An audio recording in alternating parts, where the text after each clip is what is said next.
Perkenalkan, saya Yesi Darmawan, SPD, sebagai mahasiswa PPG dalam jabatan Universitas Negeri Gorontalo, kategori 1 gelombang 2, akan melakukan uji kinerja dalam proses pembelajaran yang akan dilaksanakan hari ini, tanggal 13 Juni 2023. Selamat menyaksikan.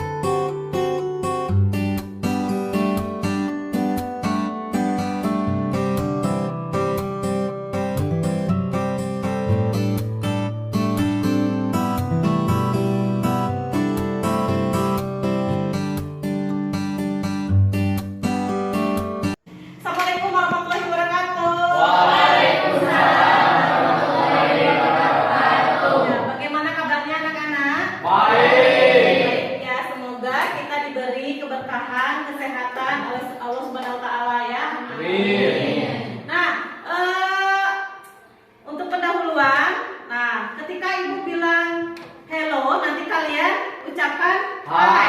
Nah, ketika sebaliknya, ketika Ibu ucapkan hai, kalian ucapkan Hello. Oke, kita mulai. Hai. Hello. Hai. Hello. Hello. Hai. Hello. Hai.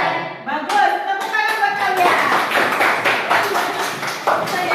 Ya, jadi apalagi di musim cuaca yang tidak menentu ya, kita harus benar-benar menjaga stamina, menjaga kesehatan, awas asupan makanan, jajan jangan sembarangan ya. Oke, kita mulai. Untuk memulai pembelajaran kali ini, silakan untuk memimpin doa ke depan dulu.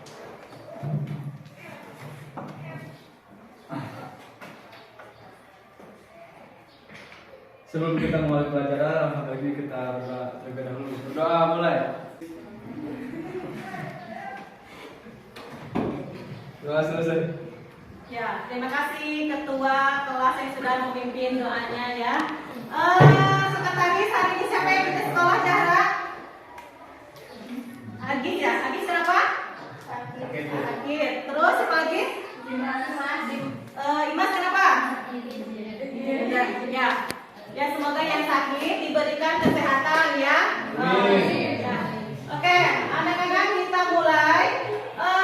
Untuk kali ini pertemuan yang kedua pada pembelajaran kali ini kita akan belajar tentang teks eksplanasi.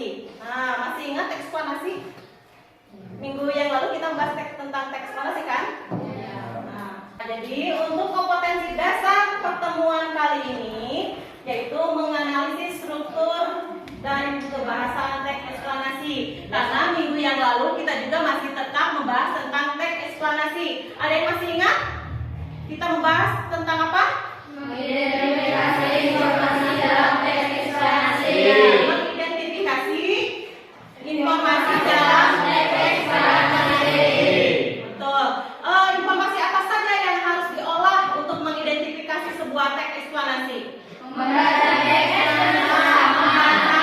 eksplanasi dengan seksama, terus menemukan alasan yang ada teks proses. menentukan dulu datanya faktanya, baru bisa diproseskan, Menarik informasi, baru kita ambil, baru kita bisa diolah dalam bentuk teks eksplanasi. Nah, jadi pertemuan kali ini kita akan membahas tentang menganalisis struktur dan kebahasaan teks eksplanasi. Jadi kita akan belajar tentang strukturnya, kebahasaannya yang biasa kita diperhatikan ketika kita mau menulis sebuah teks eksplanasi. Selanjutnya, indikator pencapaian kompetensi. Yang pertama, mengidentifikasi struktur teks eksplanasi. Berarti nanti kalian mencari tahu struktur apa saja yang harus dipersiapkan ketika nanti kalian mau menuliskan sebuah teks eksplanasi. Setelah itu, indikatornya menelaah kebahasaan teks eksplanasi. Jadi kalian mencari tahu atau menganalisis apa saja dalam kebahasaan itu saja yang masuk dalam kaidah-kaidahnya, gitu ya. Selanjutnya, nah tujuan pembelajaran kali ini dalam mengidentifikasi unsur yaitu satu, setelah membaca teks eksplanasi, peserta didik dapat mengidentifikasi struktur teks eksplanasi dengan tepat. Jadi apa saja struktur-strukturnya. Yang kedua, melalui diskusi, peserta didik dapat menelaah kebahasaan teks eksplanasi dengan tepat. Nanti kalian kan berdiskusi dengan teman kalian. Jadi kalian menganalisis apa saja kaidah-kaidahnya. Nanti didiskusikan bersama. Nah, setelah itu, Ibu ada video. Nah, nanti kalian perhatikan dengan seksama dalam video tersebut. Nanti ada pertanyaan seputar video yang Ibu siapkan.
Ibu ada pertanyaan. Fenomena apa yang dibahas dalam video yang sudah kalian lihat? Banjir. Tentang banjir. Nah, tuh. Terus pernahkah di lingkungan kalian terkena banjir? Pernah. Nah, akibatnya kenapa? Sungainya tersumbat oleh sampah. Nah, kenapa bisa tersumbat oleh sampah? Membuang sampah sembarangan. Nah, karena tidak ada kesadaran dari masyarakat. Nah, terus kan tadi kan mengapa bisa terjadi banjir dalam video tersebut? Ada dua faktor. Faktor Kurang hujan. alam dan Manusia.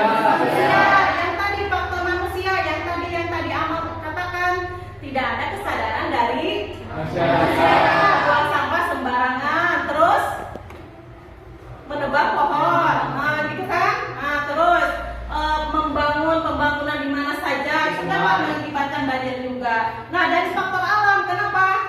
Curah Curah hujan. hujan yang sangat tinggi itu tidak bisa kita bendung sebagai manusia.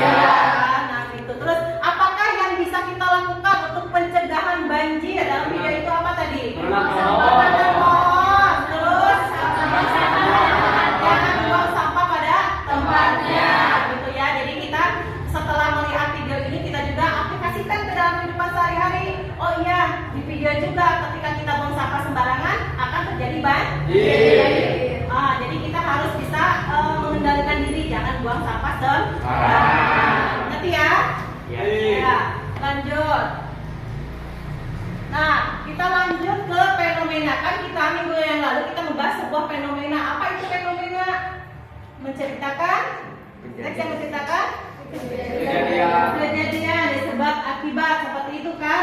Jadi dirincikan bagaimana terjadinya sebuah fenomena. Nah, di sini ada fenomena alam dan fenomena sosial. Fenomena alam, contohnya apa saja? Banjir, langit, dan lain-lain. Apalagi coba contoh?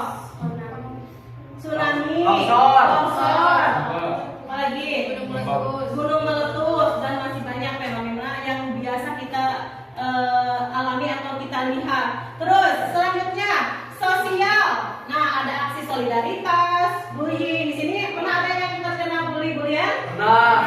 Kenapa biasanya kena bullying? Bagaimana? Saya Bu. Kenapa? Dikatain dulu sama Lukman Bu. Jangan dong ya gitu. Jadi harus mawas diri kalau ketika kita membuli, bagaimana perasaan orang tersebut. Nah, jadi kita juga jangan membuli. Terus ada kemiskinan juga.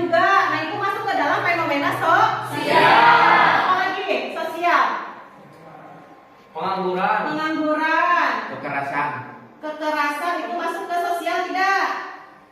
Lebih condong ke moral ya gitu kan. Terus apa lagi? Nah kemarin ya nampang ya. Kemarin ibu kan perjalanan dari Pangandaran ke Tasik ya kemarin kan habis healing.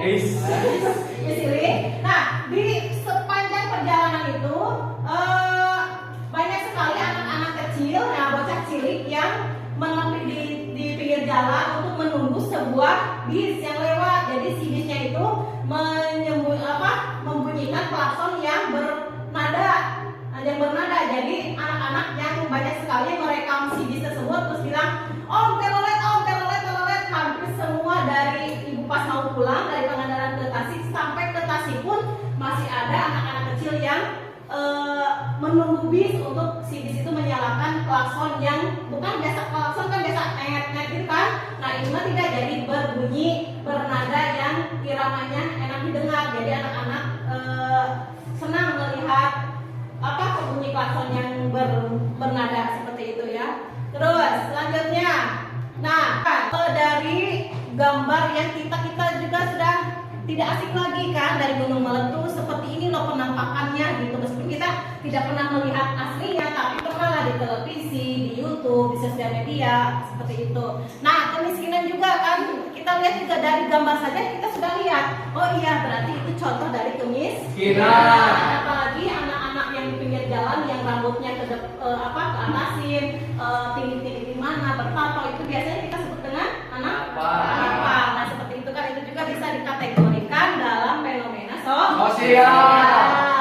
Nah selanjutnya, nah ini akan kita pelajari bersama struktur teks eksplanasi. Strukturnya itu ada 3. Yang pertama pernyataan umum. Pernyataan umum topik yang akan dijelaskan. Berarti ketika nanti kita akan membahas sebuah teks eksplanasi, yang pertama itu yang harus diperhatikan dari pernyataan umum. Berarti biasanya berada di paragraf pertama. Paragraf pertama membahas apa? Membahas tentang topik yang akan dijelaskan. Nah, yang kedua tentang apa? Coba yang mau dibacakan. Siapa? Zahra. Sebab akibat. Detail penjelasan suatu terjadinya peristiwa dari awal sampai akhir.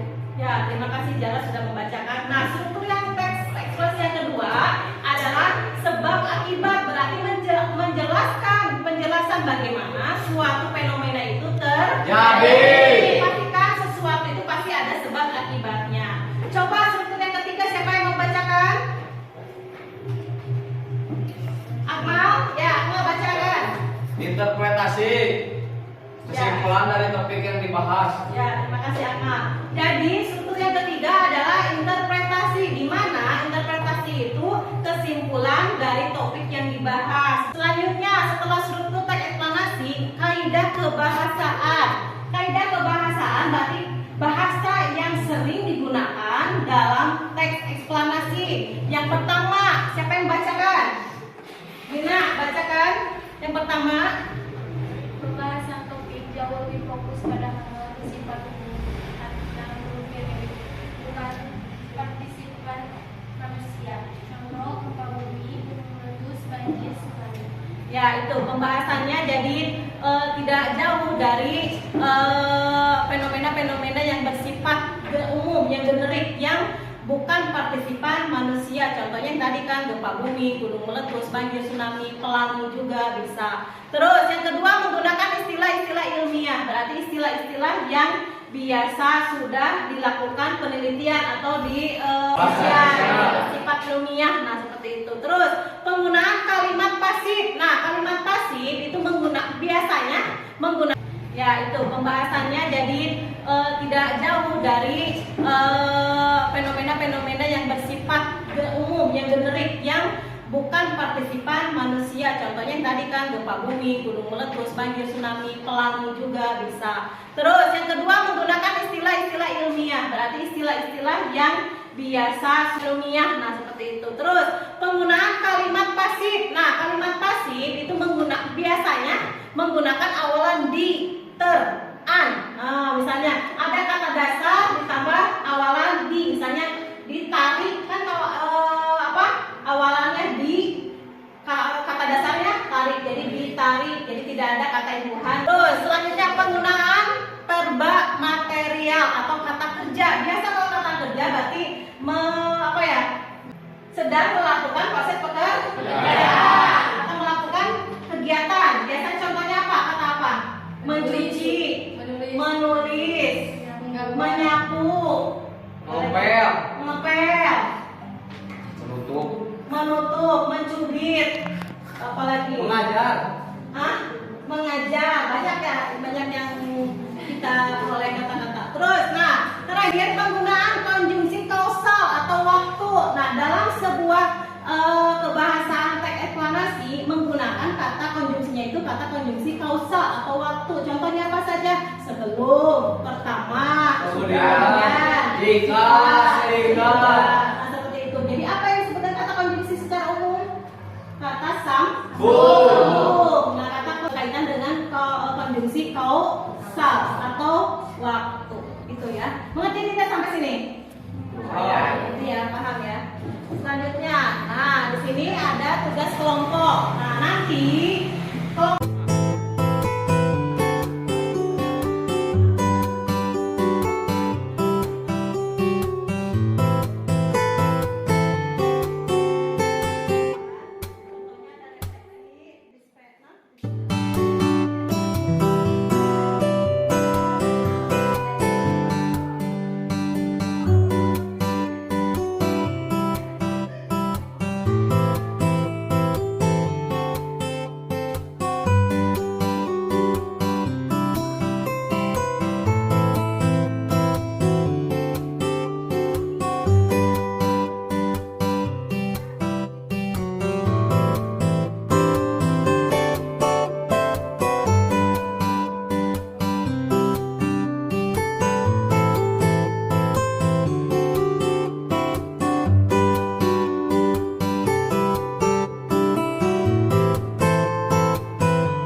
menanggapi atau bisa memberikan komentarnya. Dari kelompok paling ujung dulu, berarti kelompok Gunung Meletus. Ya, siapa yang mau mempresentasikan silakan perwakilan per kelompok atau konsepnya boleh dibacakan berdiri.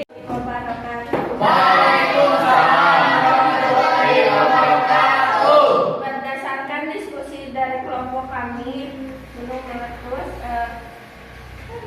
akan menyampaikan paragraf 1 akhir ditandai mentahkan kata konjungsi kausal.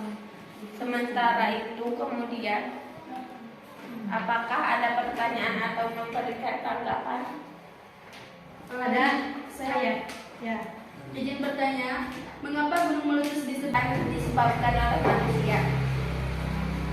Lanjut ke kelompok tsunami. Ya. Assalamualaikum warahmatullahi wabarakatuh. Warahmatullahi wabarakatuh. Saya akan memaparkan hasil diskusi kelompok kami, yaitu mengidentifikasi tsunami. Di antaranya satu pernyataan umum yang terdapat dalam paragraf 1. Tsunami adalah rangkaian gelombang-gelombang raksasa yang timbul karena adanya. Yang kedua, ada kaidah kebahasaan tsunami. 1. Tsunami merupakan fenomena alam. Yang kedua, kata istilah.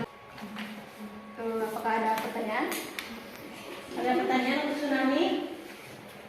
Ada Oh ya, boleh. Apakah tanda-tanda akan ada tsunami? Terjadinya air laut yang tak biasa atau surutnya air laut. Ada lagi yang mau tanggapi? Ya. Kenapa bisa terjadi gempa di bawah laut? Mengapa bisa terjadi? Ayo.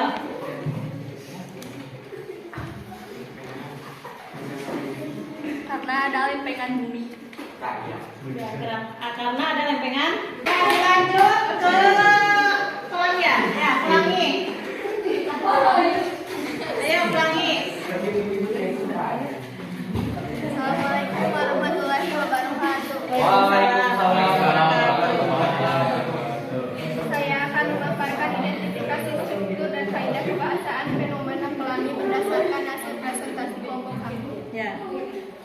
Identifikasi strukturnya, pernyataan umum paragraf 1. Salah satu yang sering ditemui banyak orang selepas hujan adalah pelangi. Pelangi adalah lengkungan cahaya warna. Kebahasaan pelanginya. Pelangi adalah fenomena, mengandung kata istilah, contohnya refleksi, dispersi, refraksi. Apakah ada pertanyaan? Izin bertanya, Ya. apakah horizontal dalam semua istilah? Kan untuk pelangi. Dilanjut dengan kelompok terakhir. Ya, kelompok terakhir. Hasil dari identifikasi kelompok kami, pernyataan umum terdapat pada akibat pelepasan energi di dalam bumi secara tiba dengan petahnya lapisan bantuan pada kerak bumi. Terdapat pada paragraf ke-6, yaitu cara atau sikap kita saat menghadapi gempa bumi, yaitu bila berada di dalam rumah, jangan panik dan jangan berlari keluar. Berlindunglah di bawah meja atau tempat tidur. Ada yang mau ditanyakan? Izin bertanya. Ya. Bagaimana kekuatan gempa bisa diukur? Dengan skala magnitudo. Jadi BMKB Badan Meteorologi maaf klimatologi dan geofisika mengukur kekuatan gempa dengan skala magnitudo. Ya, ada yang bertanyakan lagi? Oke, kalau tidak ada, tepuk tangan buat kalian. Kita kembali ke tempat semula. Ya, duduk dengan rapi lagi.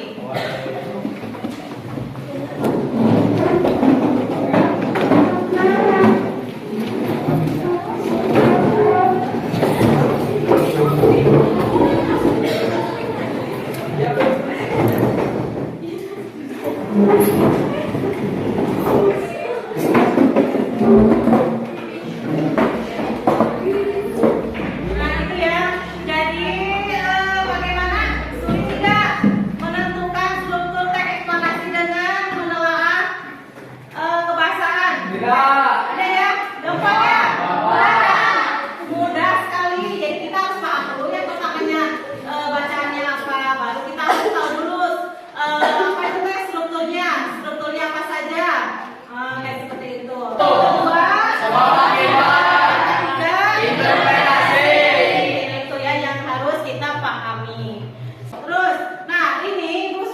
memberikan nilai untuk per kelompok. Nilai yang pertama diperoleh oleh kelompok Tsunami, tepuk tangan. Nilai 88. Yang kedua dari teks eksplanasi kelompok Pelangi. Dan hasilnya sama 83 diperoleh oleh kelompok Gempa Bumi dan Gunung Meletus. Tepuk tangan. Ya, yang penting masih di atas KKM. Nah, seperti itu. Nah, bagaimana? Tadi kan gampang ya, sudah menentukan struktur dan kaidah kebahasaan. Nah, seperti itu. Jadi sangat mudah ketika kita benar-benar memahami teksnya dulu terlebih dahulu. Nah, setelah itu, nah ini ada tugas individu. Di sini nanti Ibu sudah menyiapkan latihan pilihan ganda. Nah, di situ nanti kalian barcode per sendi-sendi masing-masing. Nanti di situ akan timbul soal ya. Ini nanti akan dikumpulkan untuk pertemuan minggu depan. Nah, seperti itu ya. Ada yang bertanyakan? Tidak. Tidak ada untuk pertemuan kali ini? Ya. Oke. Nah, ya terima kasih untuk pertemuan kali ini. Nanti kita bertemu lagi untuk minggu depan. Ya, minggu depan masih berkaitan dengan teks eksplanasi, tetapi untuk lebih mengarah ke bagaimana pembuatan teks eksplanasi. Bersedia? Siap? Oke, jadi kan nanti kalian siapkan dulu mau fenomena apa yang akan nanti kalian tulis teks eksplanasinya ya. Jadi akan dia bebas mau fenomena alam, sosial, budaya, tapi cuma terserah kalian. Yang penting nanti angkat ke dalam bentuk teks eksplanasi. Sudah ya, cukup sekian dari Ibu. Maaf